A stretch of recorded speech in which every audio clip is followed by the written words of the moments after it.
Good evening everyone. जैसा कि आप सब जानते हैं कि कुछ दिन पहले हमने एक साइबर स्वच्छता अभियान के अंतर्गत एक साइबर स्वच्छ दीव बनाने का संकल्प लिया था 15 अगस्त 2025 तक। उसके अंडर हमने काम किया है और मैं आज बताना चाहता हूं कि लास्ट 6 महीने में हमारे पास टोटल 37 साइबर की कंप्लेंट हमारे पास रिसीव हुई हैं। उसमें से 8 हमने FIR रजिस्टर करी हैं और टोटल अमाउंट जो डिस्प्यूटेड था इन कंप्लेंट्स के अंदर वो लगभग 1,25,00,000 रुपए का था, जो कि बड़ी अमाउंट है। उस 1,25,00,000 में से लगभग 40 लाख रुपए हमारी टीम ने प्रोएक्टिव स्टेप्स लेते हुए वो बैंक में होल्ड करवाए हैं और उस 40 लाख में से लगभग 20 लाख रुपए हमने रिकवर करवा दिए हैं, लोगों के खाते में वापस आ चुके हैं।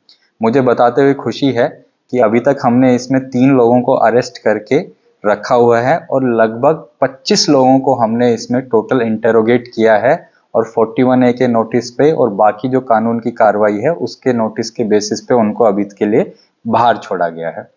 ये सब कुछ पॉसिबल हो पाया हमारी टीम के प्रोएक्टिव स्टेप्स की वजह से।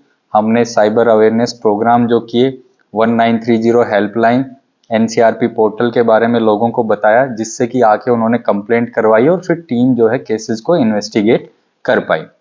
अभी हमने हर मंथ में हर हफ्ते के लास्ट फ्राइडे को एक साइबर अवेयरनेस प्रोग्राम हमारी जो टीम आपको पीछे दिख रही है, साइबर क्राइम टीम, वो कंडक्ट करवाती है with the coordination of SHO और जो हमारे PSI साइबर सेल है नीलेश और PI PHQ है गावित साहब, उनके अंडर में उनके कोऑर्डिनेशन के साथ में ये हम कंडक्ट करवाते हैं। ये था अभी 6 महीने तक का जो काम हमने साइबर क्राइम पे किया है।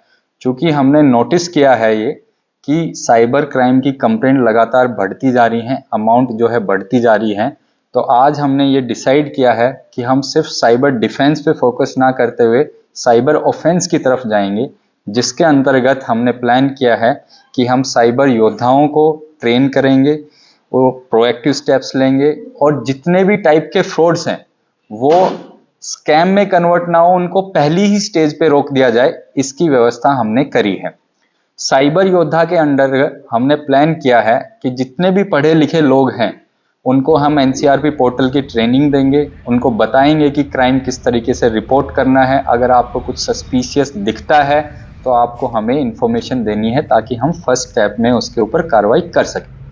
लास्ट एंड सबसे इंपॉर्टेंट चीज जो है कि हमने साइबर क्राइम में यहाँ पे पर्टिकुलरली दीव में एक पैटर्न नोटिस किया है कि किस तरीके के साइबर क्राइम यहाँ पे हो रहे हैं। यहाँ पे एक जॉब रिलेटेड साइबर क्राइम सबसे प्रोमिनेंट है कि आपको मर्चेंट नेवी में जॉब दिला देंगे, आपको यहाँ पे जॉब दिला देंगे, आपको इस शिप पे चढ़ा देंगे, उस शिप पे चढ़ा देंगे। उसमें एजेंट्स पैसे खा जाते हैं और बाद में फिर कोई कॉन्टेक्ट हो नहीं पाता। दूसरा फिर मोटा स्कैम है इन्वेस्टमेंट स्कैम कि आपका पैसा 3 महीने में डबल कर देंगे, 2 महीने में डबल कर देंगे, 1 महीने में डबल कर देंगे। तो इस तरीके के फ्रॉड जो हैं सबसे ज्यादा यहाँ पे हो रहे हैं। तीसरा फिर एक कैटेगरी हमने आइडेंटिफाई करी है, वो है डिलीवरी ऑफ गुड्स की, कि किसी ने आईफोन मंगवाया, आईफोन के लिए पेमेंट दे दी और आईफोन डिलीवर नहीं हो पाया, या फिर कोई और प्रीसियस आइटम किसी ने मंगवाया और फिर वो डिलीवर नहीं हो पाया। ये 3 कैटेगरी के फ्रॉड जो हैं यहाँ पे सबसे प्रोमिनेंट है। इसीलिए आपके माध्यम से मैं सबको ये बताना चाहता हूं एंड रिक्वेस्ट करना चाहता हूं कि आप कोई भी ऐसी अगर सिचुएशन में फंसे हुए हैं या फिर आपका कोई नॉन टू फंसा हुआ है तो आप प्लीज उसको अपने तक मत रखिए, हमारे पास लाके उसको रिपोर्ट कीजिए। 1930 इज द हेल्पलाइन नंबर। आप उस पर कॉल करवाएंगे तो पैसा आपका तुरंत ब्लॉक हो जाएगा। जैसा कि मैंने कहा कि 1,25,00,000 में से 40 लाख रुपए हमने होल्ड करवाए हैं, वो सिर्फ इसीलिए पॉसिबल हो पाया कि लोगों ने आके साइबर क्राइम हमारे पास रिपोर्ट किया। जो साइबर ऑफेंसिव कैपेसिटी जो हमने डेवलप करी है लास्ट 6 महीने में, उसके बेसिस पे आप हमें रिपोर्ट करेंगे कोई सस्पिशियस चैनल है कि कोई इन्वेस्टमेंट करवाता है या कोई बैटिंग की ऐप है, कोई IPL में आपको लूर करने की कोशिश कर रहा है, तो आप अगर हमें वो बताएंगे तो हम उसको एप्रोप्रिएट अथॉरिटीज पे टेक अप करके उस चैनल को हम टेक डाउन करेंगे। Thank you.